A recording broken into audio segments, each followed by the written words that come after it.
Only one person is a huge audience in the masjid. Only one person, he knew that such a thing is in the Quran. Can you imagine? And we are Muslims. We are prepared to die for Allah, die for the Quran. No, so what do you know about the Quran? Therefore I said, look my brothers, it's necessary. Get the book, man. Today, there's not another nation on earth which is as fortunate as you. There isn't. That they can buy a Quran. If I tell the Americans, it's less than $2 each. So what? To print 50,000 in France, to send them to America, 50,000, it cost me $5.35. 50,000. I had them printed to send them to America. How much they're selling? They're selling for $5. Then I'm telling them, I said, look, these black Muslims, that's how you, Afro-American Muslims, the new converts. I said, look, if they are prepared to buy 1,000 at a time, give them for $3. Costing me $5.35, sending across the Atlantic, sell them for $3. Tell them that the guy who goes and sells, he makes $1 and you make $1. Look, I want people to have this book. This book is going to save us. This Allah is telling you, hold fast to Allah's rope. But we haven't got the rope. We haven't got it. We bacha the Quran. We listen to our qaris. We go into ecstasy and we exclaim Allahu Akbar. I said, what is Allahu Akbar for? It's not the message. It's the music. It's the music, the rhythm, the breath control. No? What are you shouting Allahu Akbar for? Tell me. The message? No. It's not the message that tickled you or me. It's the music of the Quran. It moves men to ecstasy and tears, even non-Muslims. A.J. Arbery, a Christian, he translates the Quran into English as a Christian. He says, whenever I hear the Quran chanted, the way we read it, like this morning, there was a wedding here, beautiful recitation by a brother called Abdul Rahman. Abdul Rahman, what's his name? Sardin, Abdul Rahman Sardin. While I was listening to him, I was feeling jealous. I said, this fellow Saleh Muhammad, why didn't he ask this fellow to read tomorrow night in the Good Hope Center? Then after everything was over, I'm asking him, who's that fellow? He said, this is the fellow who will read tomorrow night. I said, alhamdulillah. Beautiful, wallah, beautiful recitation. We hope he'll be reading tomorrow night. He won the second prize in the world contest among the Qadis, and that to me means nothing. Second and first, there's no real difference. Because people, when they choose between first and second, they can't really make up the minds. You can't. They're so close. So then our prejudice comes in. I said, look, this guy here, he's a poor guy from Africa. If you give him the first prize, it'll do him a lot more good than that guy coming from South Africa. The South Africans are well-to-do people, very nice, So I said, look, I'll give it to this fellow. You know that? We can't be absolute just. Allah won't question about that. It's too delicate. That's too delicate now. That type of justice. You see, you have a tendency to help them, and okay, it'll help this fellow man. Saleh's son and some poor man's son. I said, Saleh's son gets $1,000. What is it to him? I says, look, it's good, this is good. I said, no, we give it to the other fellow. All the judges, we are human mind after all. I don't think Allah will question us about that. It's too fine. It's very difficult. Justice, can you see now how difficult it is? But this is what we are going to do. But don't do injustice to people. However. So, I have drifted off. The race problem. Yes. Yes. So, Islam has the answer that can bring the black and the white together. The Muslim colored and the Christian colored together. The Indians, Hindus, Muslim, Christian, only Islam can bring them together. The Jews and the Christians and the Muslims, only Islam can bring them together. So I said, this is the only solution to the racial problem of South Africa. Come and talk to me. Have you got another solution? Bring it. We want to hear. What have you got? We know the mess you have made already. This is. So, that was it, my son. Somebody asked here. This is it. So Islam has the answer to but then the Muslim fellow jumps in. You know that? The Muslim jumps into the newspaper trying to ridicule. I say, you Muslim and you're a Maulana, means a Sheikh. You doubt what I'm telling? You are a Muslim? Look, let the Hindu come forward fighting me. Let the Christian come forward. Let the Jew come forward. Let the Buddha come forward. No, it's a Muslim shaitan who comes forward to fight me. You know that? Where is hurting you? Why should you come to fight me now? Ridicule me for what I'm telling you. But now sickness. You see that Deedat fellow is going to get his name. Deedat says this. Now you must contradict Deedat. Yes, my brothers. Yes. Mr. Deedat said last night and tonight that we can buy the Holy Quran and give it to our Christian brothers. Yes. According to what we know and we practice that We must have it. Right. We do Holy Quran. Yes. How do we give it to them? Right. I will answer that. The question is, those of you who haven't heard, you see, the idea is that we ourselves, we do not hold the Quran without wudu. We must be in a state of taharat. Maybe a married man, you had sex with your wife, next morning or after that you can't hold the Quran. You must have a complete bath. These are our regulations. We must uphold them. Then what about the non-Muslim? How can you give him when he doesn't wash his backside? No, look, the objection sounds very valid. Allah tells us in the Quran, La yamassuhu illa al-mutahharun. So none shall touch it except those that are pure. When we are not in a state of purity and when we can't touch it, that guy, is he pure? He's not. How can he touch it? I said, look, your reasoning is very good. But there are two standards of judging. One is, you and I are bound by a constitution. You have to follow that constitution. The other guy is outside that constitution. Until you have him converted, as soon as he is converted, he also has to follow that constitution. But while he is outside, his intention, his niyyah, gives him that purity of receiving it. And this is not I'm trying to sell, I'm to do business. Therefore I'm trying to do this, do business. Because with every Quran you buying, I'm giving you 15 rands. Wallah, 15 rands. That means, but I'll kiss your hand. I said, Jazakallah for buying it. Every Quran that I'm giving out to people is costing me 15 rands extra. I give you the Quran, you give me 5, that means out of 25 I got. And I give you 15 with it. So what's the purpose? What kind of madness is this? Why must I do that? To go to hell? No. I said, you see, I follow the example of our Nabi Kareem sallallahu alaihi wasallam. Towards his last days on earth, when he could sit back and relax, the whole of Arabia was at his feet. It was only a question of polishing them up, making them better Muslims. And relax now. Let the Sahaba, let them do the job. Not so. Allah Bari Ta'ala sends Akhi Jibreel to him towards his last days in Medina and commands him, tells him, وَمَا أَرْسَلْنَاكَ إِلَّا كَافَّةً لِلنَّاسِ بَشِيرًا وَنَذِيرًا وَلَكِنَّ أَكْثَرَ النَّاسِ لَا يَعْلَمُونَ. He said, we have not sent you, O Muhammad, but as a giver of glad tidings and as a warner to the whole of mankind. Not only to the Arabs, but to the whole of mankind. وَلَكِنَّ أَكْثَرَ النَّاسِ لَا يَعْلَمُونَ. But the bulk of mankind, they still do not know. So what does he do? Can he start running in all directions?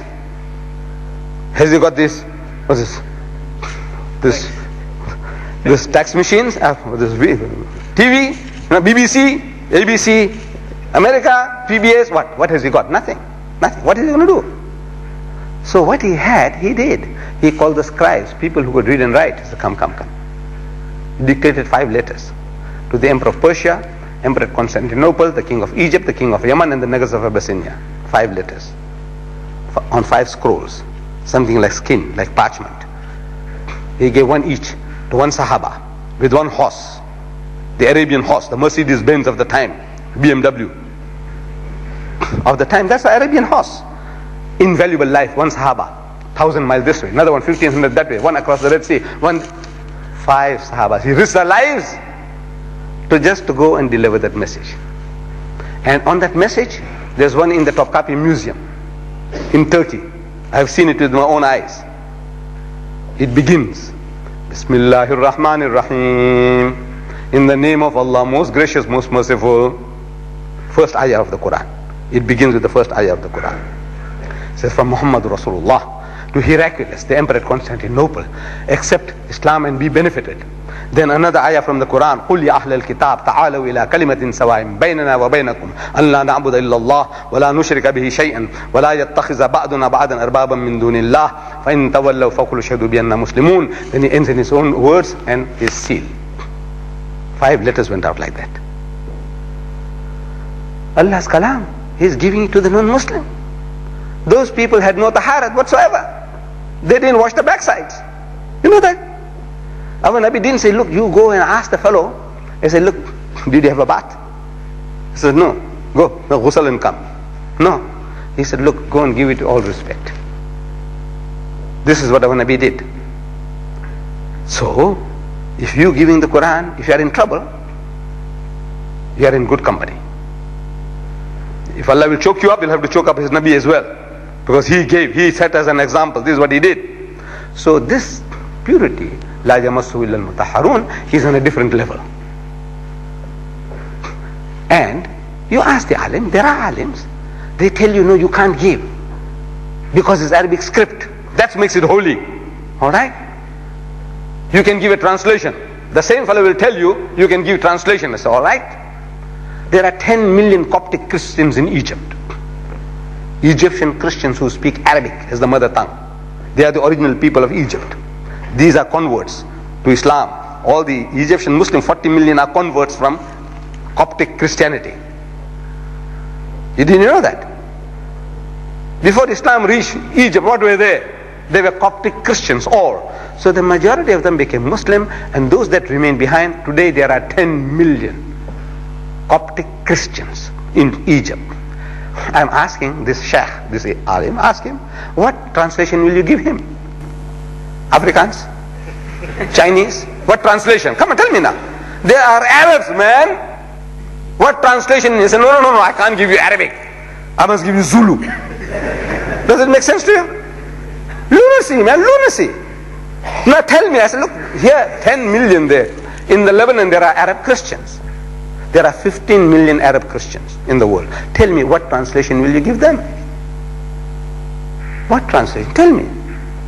You, if our Nabi was there, say, no, we can't give him this Arabic Quran, we must have it, somebody translate it in Chinese, and then give it to him. Is that what he will do? Huh? Look, what did he do? He wrote letters in Arabic to people who couldn't read Arabic, because he couldn't help it. If he knew Greek, he would have written the first letter in Greek.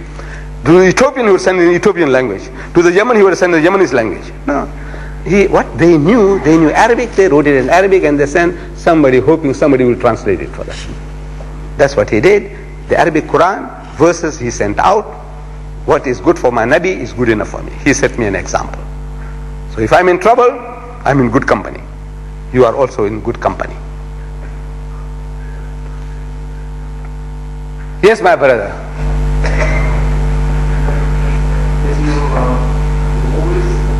Against your current, your place, your work. Apparently, people have noticed that returning to your religion now. The reason why Gallo is a priest, I don't know if anybody heard about it, that we had a community, a group of people who went into the stock and throw out all the food we got on the shelf in the fridges and stands are allowed on the floor. They are all against this, allowed food, the Muslims must eat. They don't want to sign allowed in their socks anymore. What do you have to say to the people, other people? They are not, they can't read and write actually. Go to the shop, there is no sign, it's allowed. What do you have to say about this? If you want to know this, send from the color to against the visit of the people. Yes, I think in short, your question is that since there is a controversy at the moment, some Dutch Reformed churches, they have taken it up as an issue in the Transvaal and other places, and as you say now here, that if there's a halal label on, which satisfies us, they say, look man, then we can buy without having to give a second thought. If the price is right, if the thing that we want is there, we buy it because it's halal. Now they don't want that halal, they want to throw it out. Now how do we respond to that type of thing? Now that to me is the MJC, Muslim Judicial Council, and the Islamic Council of South Africa. These are the brains. They must supply the answers. If these Christians want to talk to me, well, I'm prepared to talk to them. So come man, talk. Where is getting stuck, this halal getting stuck in your throat? Come, talk to me. I can talk to them. But how we are going to solve this problem? I said, look, our leaders, they must tell us what to do. So start slaughtering your own chickens. You know, we have lost the art of slaughtering chickens. I'm sure if I've asked you people in the last 12 months, how many of you slaughtered one chicken? And there won't be one fellow. Right? We have lost that. That militance has gone out. Your wife has never done it. Your mother has never done it in her life. Look, we have to train our people also to do their own slaughtering. However, look, that's all philosophizing. The thing is, there are real people who can give you a lead. To me, I look up to them. Like in the Natal and the Transvaal. In Natal, my Jamiyat Ulama, at one time they told me that rainbow chicken is halal. I accepted that. I was buying it. Then something happened. They said, we don't give any more halal certificate. So, I don't buy any more rainbow chickens. I trust them. Because I know my alims, you can't buy them. You can't bribe them. They can make mistakes. They can make wrong decisions, but you can't buy them. So if my alim, I have trust in them. There are so many other things I fight and argue and debate, like the Quran issue. I'll argue and debate with them. But halal and haram, no arguments. He tells me rainbow chicken halal, I said right. He said, but how can you slaughter so many 100,000 in so many hours? How can you do 10 a minute or 20 a minute? I said, look, please don't burden me. The burden is on the heads of our alims. Yes, brother. Can you tell us a little bit about the psychology of propaganda? Yes, I delivered a whole lecture on that.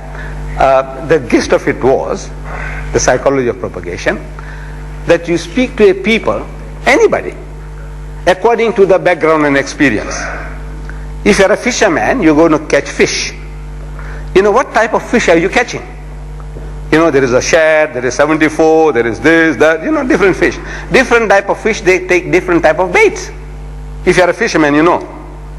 So, that's a psychology. You're using psychology with the fish. Similar psychology you use with human beings. What background? The Hindu, well, you have to talk to him according to his background and experience. The Christian, according to his background and experience. The Jew, according to his background and experience. And Allah is giving it to us in the Holy Quran. He says, anybody comes along with any type of claim, you simple, basic thing, tell him, Kul hatu burhanakum. Your proof.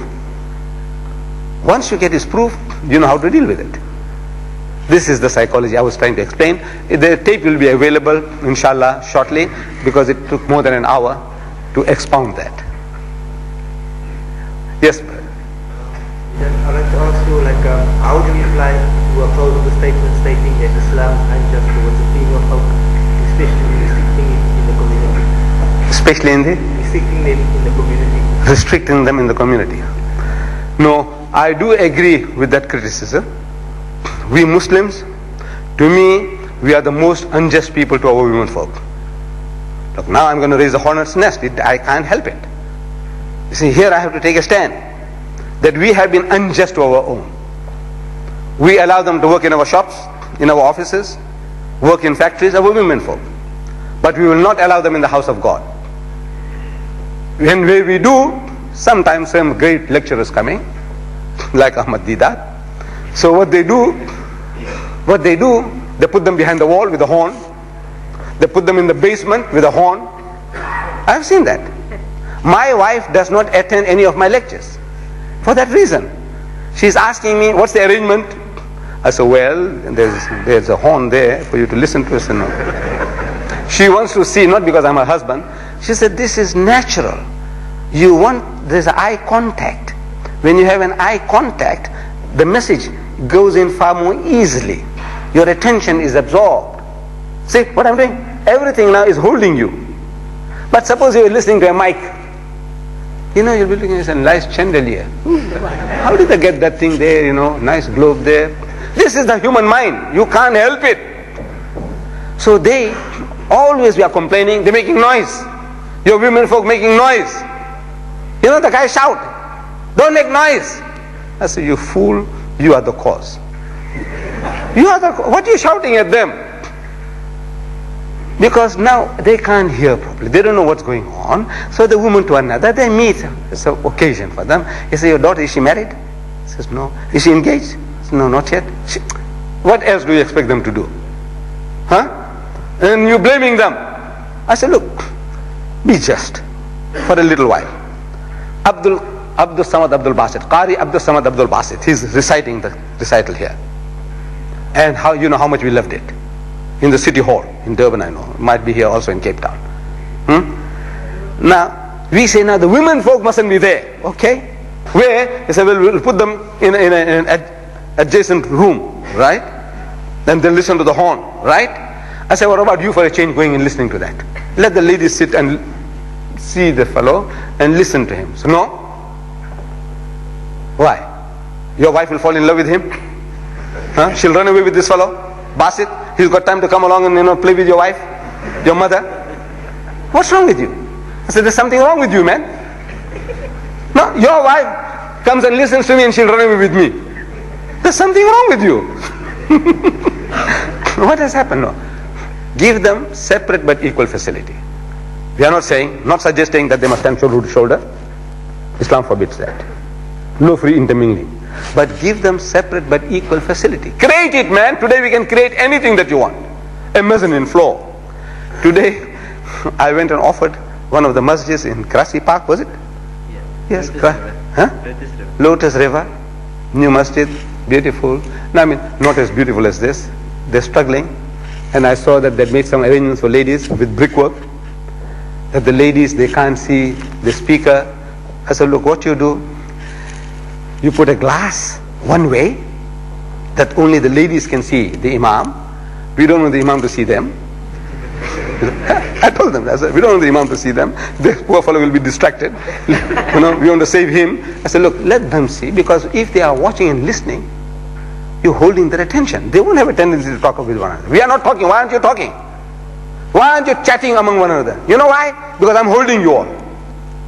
You see that every movement I'm making is holding you. Am I right? Yes.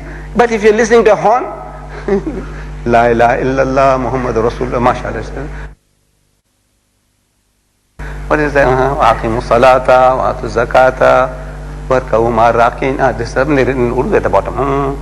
This is the human mind. You can't help it. Wallah, you can't help it. So we have been the most unjust of people to our own. I have to confess. We must do something about it as a create for them opportunities. Because our women folk are our weakest link.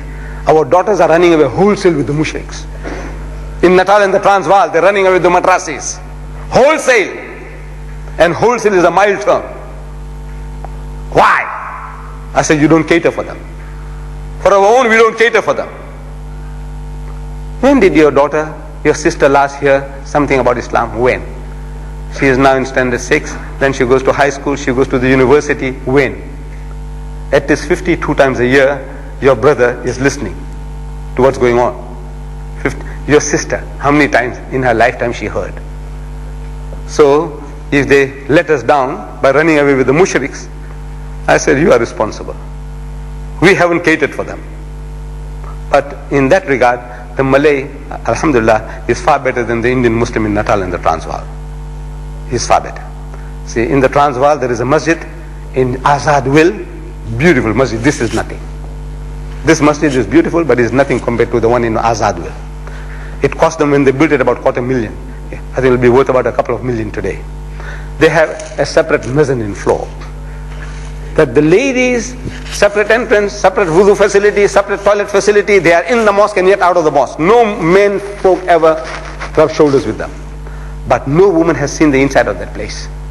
Because the Sheikh, the Imam, we call the Maulvi, the Maulana, he says, if any woman goes there, I resign. He'll resign. So it's a white elephant. Nobody has seen. He's there. Wallah is there. Separate facility for wudu, toilet facility, everything. They are in the masjid, house of Allah, and yet they are out. No free intermingling. That's what Islam says. No free intermingling. It's all there. But no woman has reached that place. So when a man points a finger and says, look, you people are unjust, I can't help it. I have to say, it is true. It's our culture, our background. We inherited this. We brought this from India or wherever from. We brought this along with us, and it seems to be taking time for people to realize that we are unjust to our own. Then if the other people are unjust to us, what's so wonderful about it? Yes, my brothers.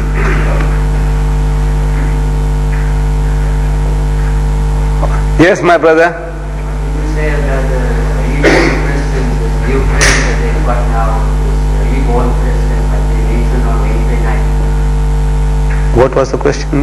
You got it? About the reborn Christian? Yes. Oh yes. That at the meeting. Because I work, because the apostolics around me, they saying to the reborn Christian, because I used to confront it. Now it's come with the reborn. Right. Yes, this is a new sickness. You find new ways of dealing with it, you see. He is born again. You say he's born again. He's a new life. So what do you want to do? You want to share your faith with me? He said, yes. He wants to share his faith with you. That comic strip, Saleh, you haven't got in the car.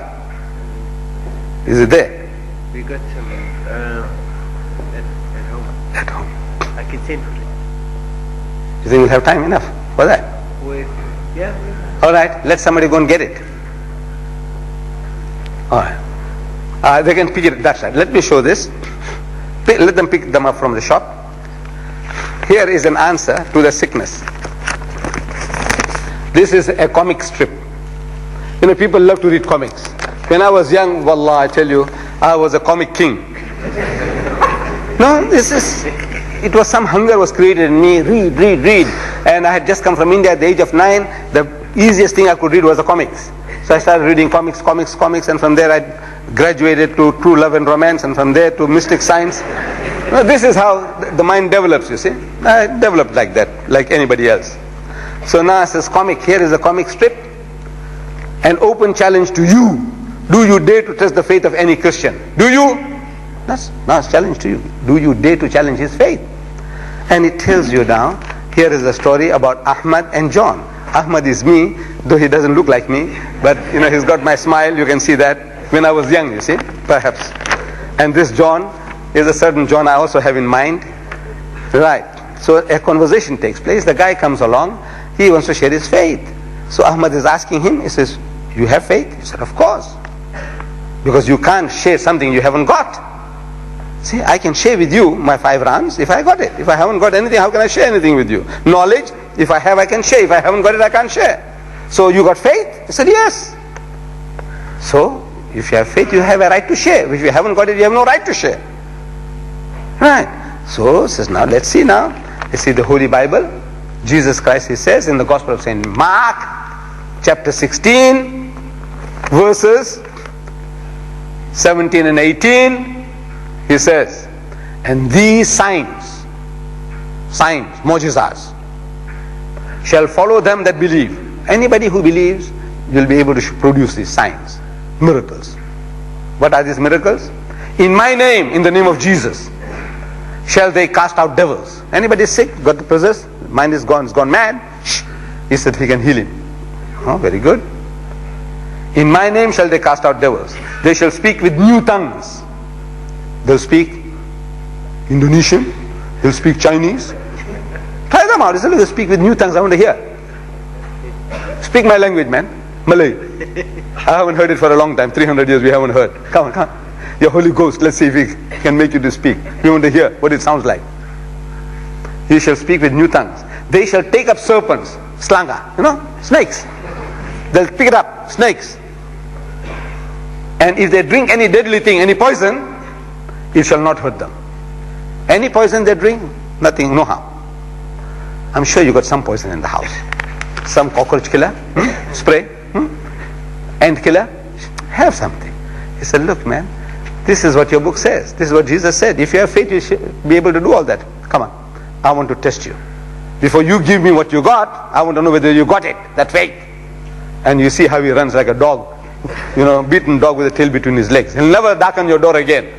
This you owe it to yourself in absolutely free. Go and pick it up from Rossmith supermarket. When you are passing, you don't have to buy anything to get this. And the other booklets, you don't have to buy anything to get them. Wallah. If they make it a condition, you telephone me. I'll fly down. I want to put my brother right. No, this is free. But you, my brother, you won't do homework. They don't even have to go inside the shop. It's outside. It's outside.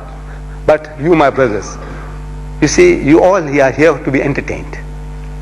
You are here, I'm telling you, you are all here to be entertained. And I'm entertaining you. You don't mean business, wallah, you don't mean business. If you mean business, here is a weapon I'm giving you. Every lecture I'm giving you a weapon. Go along, use this, master this. You want to do karate? You have to go through the same exercise 100 times over. You know that? I did boxing, same, straight left, how many times? So it becomes a reflex action without you thinking. Without thinking. If the guy, now it has come to a position that either he gives it to me, I give it to him. I give it to him first. No, it's a reflex action. I don't have to think where it reaches nose or not. I know it must reach. If it goes straight, it must reach his nose. That's how you are trained. This, I'm giving you the weapon, but I don't know why am I speaking to you all. Nobody wants to do anything. You all want that pill. Swallow one pill and you become a Superman. It doesn't work that way. Wallah, it doesn't work that way. You want to become a heavyweight champion, boxer, you have to work and work. Weightlifter, work. Swimmer, work. You know that? There's nothing you get for nothing in life. All this what I'm doing, I'm paying a price. Wallah, I'm paying a price. Look, I had to write that ayah. I have to learn, memorize, come along and stand and speak before you. I have to pay a price. Everybody has to pay a price. You don't want to pay any price. You just want to, yes, very good. Yes, yes, I think it can be done. But you are not prepared to exert a bit of energy. You are not prepared to burn your energy. So we will ever remain as punching bags for people. They come and practice on us. Punching bags. Doormats. People are using us like doormats. The Christian, he's doing it to you. He's coming and knocking and he's terrifying you. Because if that guy comes to your house 3 times, and if you haven't changed him, he has changed you. You're not Christianized, but your morale is broken. Finish. You're not the same anymore. You are a cracked egg. If that man came to your house 3 times, and you didn't change him, he's changed you. In your determination, in your spirit, you are gone. Now, man, you can remain a Muslim for 1,000 years after that, but you are a cracked egg. Cracked Muslim. That's what you are. No, when the guy comes along, it's a God-sent opportunity for you to knock hells into him and bowl him over. Then, when he comes, take his name and address, his telephone number. You might have won that debate and you are satisfied. No, you don't remain satisfied. He won't come back. He'll promise he'll come back, he'll never come back. You go to his house, you terrify him out of his wits, keep on visiting him until he is converted, or he says, look, don't darken my door. Next time you come, I'll put a knife through you. Then you say, وَإِذَا خَاطَمُهُمُ الْجَاهِلُونَ قَالُوا سَلَامًا. Then you say, peace. Okay. Until then, either you go or he goes. This is the Muslim's life. But we all like to be entertained. You want to be entertained by Uncle Deedat. That's why you come to listen to me, see how my beard moves, how he talks, how he acts. Yeah, that's what you come for. My wish is that this may be an excuse for you to get started, do something. And the material is available, free of charge. I don't want you to become my murid, my disciples. Well, I don't want anything. What do I want from you? Want to do business with you? It's a total loss. For every one Quran you buy, I'm losing 15 rands. When you buy one, I'm losing 15 rands. What business I want to do with you? We can change this country. We can topsy-turvy this country. You know that? Without shedding of blood. Without killing anybody. It can be done. That's the destiny. Allah is offering it to us. He said, لِيُزَهِرَهُ عَلَى الدِّينِ كُلِّهِ. He's given you a deen that's to master, overcome and supersede them all. Bulldoze them all. وَلَوْ كَرِهَ الْمُشْرِكُونَ. Now mind how much the mushrik might not like it. This is the destiny of his deen. And he repeats it again. Another place in the Quran, same formula. Then he repeats again. هُوَ الَّذِي أَرْسَلَ رَسُولَهُ بِالْهُدَى. He it is who has sent his messenger with guidance, وَدِينِ الْحَقِّ, and with the religion of truth, لِيُزْهِرَهُ عَلَى الدِّينِ كُلِّهِ, that it may prevail, overcome and supersede every other deen, whether it be Hinduism, Buddhism, Christianism, Communism, Judaism, every ism. Islam is destined to master them all. وَكَفَى بِاللَّهِ شَهِيدًا. And enough is Allah is a witness to this fact that He's going to make His deen to prevail, with you or without you. لِيُزْهِرَهُ عَلَى الدِّينِ كُلِّهِ. I'm asking, you believe that? Do you believe it? That this is the destiny of His deen. Allah says, لِيُزْهِرَهُ عَلَى الدِّينِ كُلِّهِ. Do you believe in it? Huh? I want to hear, let these people record it. Yes. Yes. That's what the Arabs say. I've been talking to them. I say, you believe it? You say, yes. I say, loudly. You say, yes. I say, is that why you sit on your backside doing nothing? If you believe, you got the laser gun, what do? You wait. They're killing our children. You're going to sit and wait here? You're going to make dua? No, you'll run, man. I got the laser gun. We make dua because we have no alternative. We pray to Allah for help. But if you had the laser gun, you can blast them out of this world, what would you do? Won't you go? We haven't got it, so we say we make dua. May Allah accept it. This is the reason. But if you believe, you go for it. You don't sit on your backside reading the Subhi, Subhanallah, Subhanallah. That won't help you. You have to arm yourself. Go out, change the world. وآخر دعوانا الحمد لله رب العالمين.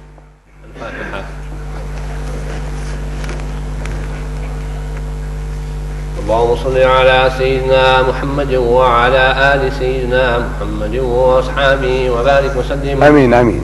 ربنا آتنا في الدنيا حسنة وفي الآخرة حسنة وقنا عذاب النار. آمين. ربنا لا تزغ قلوبنا بعد إذ هديتنا وهب لنا من لدنك رحمة إنك أنت الوهاب.